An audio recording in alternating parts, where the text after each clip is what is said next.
2025వ సంవత్సరం అక్టోబర్ నెల. మరి 11వ రాశి కుంభరాశి.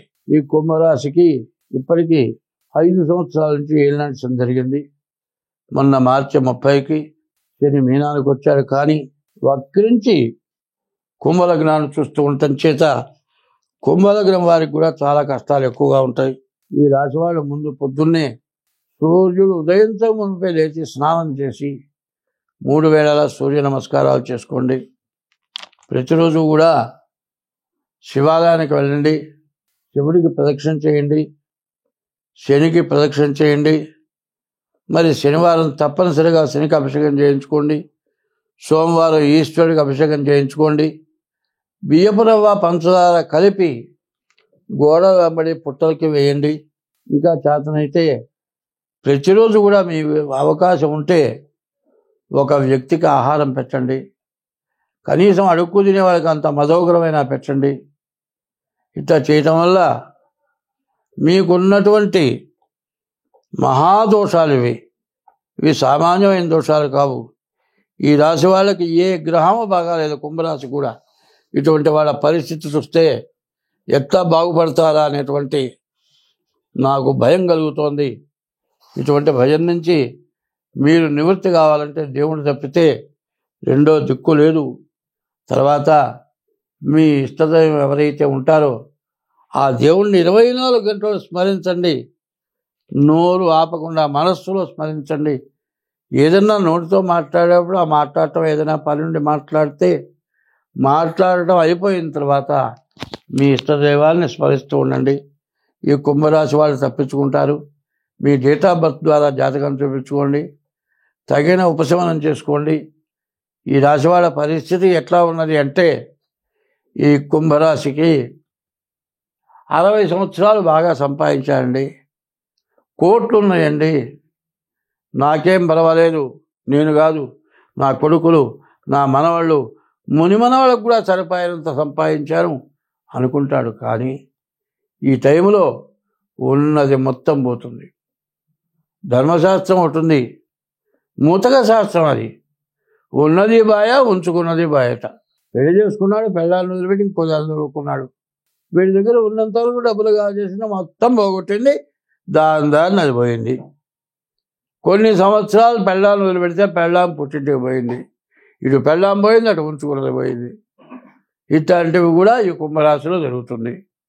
తర్వాత పరస్త్రీ వ్యామోహం కానీ, తర్వాత ధర్మాన్ని వించిన అధర్మమైన పనులు చేయటం కానీ చేయకుండా మీ డేట్ ఆఫ్ బర్త్ ద్వారా మీ జాతకం చూపించుకోండి. ప్రతిరోజు శివాలయం తప్పనిసరిగా వెళ్ళండి, సూర్య నమస్కారాలు చేయండి, బియ్యపు రవ్వ పంచదార కలిపి పుట్టల వెంబడి వేయండి. ఇట్లా చేస్తేనే కానీ మీరు బయటపడలేరు. ఇట్లా చేస్తేనే మీకు అన్ని విధాలు బాగుంటుంది. స్వస్తి. ప్రతి రాశి వాళ్ళకి, ప్రతి వ్యక్తికి, ప్రతి జీవరాశికి ఇప్పుడు చాలా కష్టం వచ్చింది. కుక్కలు ఉన్నాయండి, అవి బజార్లో ఉంటాయి, ఎవరన్నా పెట్టిన తిని పడి ఉంటాయి. ఈ వరదలకి అవి కూడా బతకలేకుండా పోయినాయి. జీవరాశుల్లో తేళ్ళు ఉన్నాయి, పాములు ఉన్నాయి. అసలు చెప్పాలి అంటే భూమి లోపల 21 లక్షల జీవరాశులు ఉన్నాయి, భూమి పైన 21 లక్షల జీవరాశులు ఉన్నాయి, ఆకాశంలో 21 లక్షల జీవరాశులు ఉన్నాయి, సముద్రంలో 21 లక్షల జీవరాశులు. భూమి లోపల, భూమి పైన, ఆకాశంలో, సముద్రంలో ఈ 4 రకాలు 21 84 లక్షల జీవరాశులు. ఈ 84 లక్షల జీవరాశులు కూడా ఇవాళ బాధపడని జీవరాశి అంటూ ఏదీ లేదు. ఇంత కష్టం ఎందుకు వచ్చింది? ఎవరికి వాళ్ళు బాధలు వచ్చినాయి, ఏ రకంగా బయటపడతాం? రోజు కూలికి పోయేవాడికి 2 నెలల నుంచే వర్షాలు, కూలి పని చేసుకుంటానికి లేదు, ఏ పని చేసుకుంటానికైనా ఇబ్బందే, ఎక్కడికి పోవటానికైనా ఇబ్బందే. మరి ఏమీ జరగట్లేదు. దాదాపుగా ఏ వృత్తి చేసేవాళ్ళకైనా వాళ్ళకు ఎప్పుడు వచ్చేదానికంటే 1/4 కూడా రావడం చాలా కష్టమైపోయింది. కొంతమందికి అసలు ఆదాయమే లేదు, తినడానికి తిండి లేదు, పస్తులు పడుకునే పరిస్థితి వచ్చింది. నీళ్లలో మునిగిపోయి, నీళ్లలో కొట్టుకుపోయి, వరదల వల్ల చచ్చిపోయి ఎన్నో బాధలు పడ్డారు. ఇన్ని బాధలు ఎందుకు వచ్చినాయి? నువ్వు చేశానా, నేను చేశానా, ఎవరు చేశారు అని ఆలోచించుకోవాలి. ఇదంతా చేసింది మనమే. నీరు పళ్ళ మెరుగు, నిజము దేవుడు ఎరుగు అన్నారు. పళ్ళల్లో ఇల్లు కట్టావండి, నీళ్లు పోకుండా ఆపావు, ఆ నీళ్లు బ్లాక్ అయిపోయినాయా?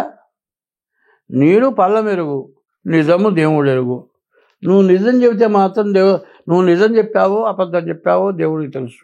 అబద్ధం చెబితే దేవుడు స్వీకరించాడు, నిజం చెబితే దేవుడు స్వీకరిస్తాడు. ఇది ఎందుకు ఇట్లా వచ్చింది, ఎందుకు ఇట్లా వచ్చింది అనే దాన్ని కొంచెం 2 ముక్కల్లో చెబుతాను, ఆలకించండి. కుక్కలు ఉన్నాయి, బరగొడ్లు ఉన్నాయి, రకరకాలైన జీవరాశులు ఉన్నాయి. వాటికి సంభోగం చేయటానికి, సంతానం ఉత్పత్తి కలగటానికి దానికి కొంత టైం ఇచ్చారు. ఆ టైంలోనే ఆ జీవరాశులు కలుస్తున్నాయి. మిగతా టైంలో ఆ జీవరాశులు ఆడ జీవరాశికి మగ జీవరాశి ఆడ జీవరాశి జోలికి పోవటం లేదు, మనం చూస్తున్నాం. చిత్తకార్తెల్లో కుక్కలు అంటారు. ఇట్లా ఉంటుంటే చిత్తకార్తె కుక్కల కంటే మనం ఘోరమైపోయినాము. మిమ్మల్ని ఎవరిని అంటలే, అందరూ, నేనే కాదు నా పిల్లలు కూడా కావచ్చు, అందరూ ఇట్లా తయారైపోయినారు. ఏమిటి? ఎప్పుడు కూడా వివాహ వ్యవస్థ చిన్న భిన్నమైపోయింది. వివాహం పెద్దల సాంప్రదాయం ప్రకారం జరగటం లేదు. ఎవరు ఇష్టం వచ్చినట్టు వాళ్ళు చేసుకుంటున్నారు. చీడా పెళ్ళయిన తర్వాత భార్యను చుట్టం లేదు, తల్లిదండ్రులకు అన్నం పెట్టడం లేదు, తల్లిదండ్రులు ఎడగొడుతున్నారు, కొన్ని చోట్ల వృద్ధాశ్రమంలో చేరుస్తున్నారు. బాగా చదువుకొని ఉద్యోగం చేస్తూ విదేశాల్లో ఉండేవాళ్ళు తల్లిదండ్రులు చచ్చిపోతే వచ్చి అంత్యక్రియలు చేయడానికి కూడా మాకు ఖాళీ లేదు, మేము రాము, ఎవరన్నా చేయండి, వీడియోలో చూస్తామంటున్నారు. నిన్ను కని పెంచి పెద్ద చేసి సర్వస్వం ధారబోసి విద్య బుద్ధులు చెప్పించిన తల్లిదండ్రుల్ని నువ్వు చుట్టలేదు.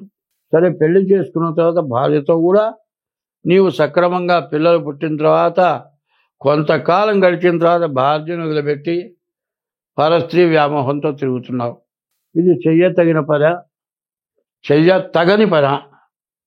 చేస్తే మనకేమొస్తుంది, చేయకపోతే ఎట్లా ఉంటాం? ఇటువంటి తప్పుడు పనులు మనం ముందు మానుకోవటం అవసరం. తర్వాత ప్రతి ఇంటికి దైవం ఉన్నాడు. కొంతమంది రాముడిని పూజిస్తారు, కొంతమంది శివుణ్ణి పూజిస్తారు, కొంతమంది విష్ణువుని పూజిస్తారు, కొంతమంది అమ్మవారిని పూజిస్తారు. ఎవరి ఇష్టదైవాన్ని వాళ్ళు పూజిస్తారు.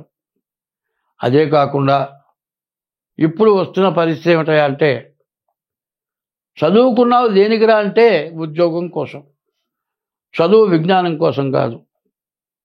అజ్ఞానం అంటున్నారు, అజ్ఞానమైన చదువు చదువుతున్నారు, జ్ఞానమైన చదువు చదవటం లేదు. రామాయణం, భారతం, భాగవతం ఇట్లాంటి 9 శతకం ఇట్లాంటివి ఉన్నాయి, వేమన శతకం, ఇవన్నీ కూడా జ్ఞానాన్ని ఇచ్చేవి. ఇవి చదవటంలా, ఎవరితో ఎట్లా మెలగాలి తెలియటంలా. ఇట్లా పాపం ఎక్కువైపోయింది. ఈ పాపం ఎట్లా ఉందంటే, చదువుకునే పిల్లలు గర్భవతులై పిల్లల్ని కని చెత్తగుంటల్లో బారేసి పిల్లల్ని, పుట్టిన పిల్లల్ని, ఎంత ఘోరాతి ఘోరమైన పనులు జరుగుతున్నాయి. ఈ ఘోరాతి ఘోరమైన పనుల వల్ల, మహాపాపం పెరగటం వల్ల భూదేవత భరించలేక ఇట్లాంటి ఉపద్రవాలు వచ్చినాయి.